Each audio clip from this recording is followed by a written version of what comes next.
بد مذہبوں کی صحبت، توبہ.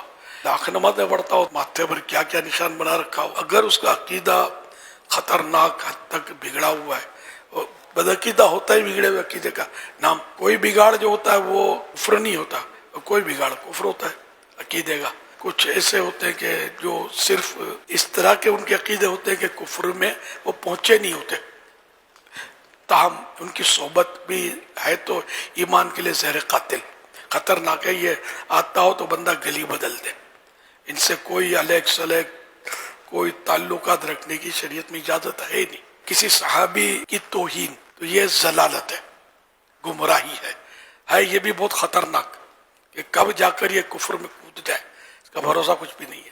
صحابی کوئی بھی ہو، ہر صحابی یہ نبی جنتی، اس کی توہین کی کوئی گنجائش، کوئی اعتراض ان پر ہمارا حق بنتا ہی نہیں ہے، ہمارے لیے ہمارا منہ بنتا ہی نہیں ہے، اور کوئی قابل اعتراض ہے بھی نہیں. کیونکہ اللہ پاک نے سب سے وعدہ کر لیا حسنہ کا، بھلائی کا وعدہ کر دیا.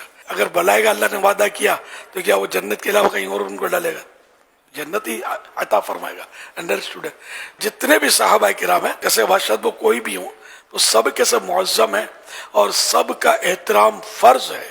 ان کے بارے میں کوئی ہلکا لفظ، کوئی توہین کا لفظ، کوئی اعتراض، ایک کمزور لفظ بولنا ہے نہ تصور میں لانا ہے.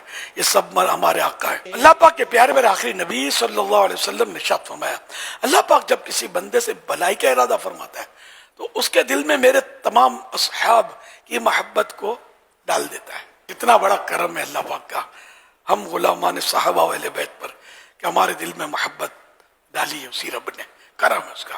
انشاءاللہ بھلائی کی منزل سے بھی ہمارا رب ہمیں محروم نہیں فرمائے گا. شارح حدیث امام عبدالرؤف مناوی رحمت اللہ علیہ فرماتے ہیں، اس حدیث میں اصحاب سے تمام صحابہ کرام علیہم الرضوان کی محبت مراد ہے. یہاں تک کہ اگر کوئی شخص بعض صحابہ کرام سے تو محبت کرتا ہے لیکن بعض کے متعلق بغض و نفرت کے جذبات بھی رکھتا ہے تو ایسا شخص اس بشارت میں داخل نہیں، یعنی اس کے لیے بھلائی نہیں ہے، اور جس کے لیے بھلائی نہیں ہے اور جہنم میں جانے کے لیے اپنے آپ کو تیار کرے.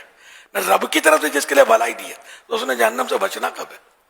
تو بعض فرق کرنا نہیں ہے. ہر صحابی یہ نبی جنتی، کسی پر اعتراض بنتا ہی نہیں ہے. بڑا بچ بچ کر، سنبھل کر قدم پھونک پھونک کے اٹھانا. اسی لیے مطلب یہ کہ صرف اور صرف عاشقان رسول، عاشقان اولیاء، عاشقان صحابہ اہل بیت کی صحبت رہے، انہی کو سنیں. یہ بد مذہبوں کے، بدعقیدہ لوگوں کے کلپ بھی مت سنا کریں. ان کی تقریریں نہیں سننی، ان کی تحریریں نہیں دیکھنی. اپنوں کے پاس ہی رہنا ہے، اپنوں کو سننا ہے.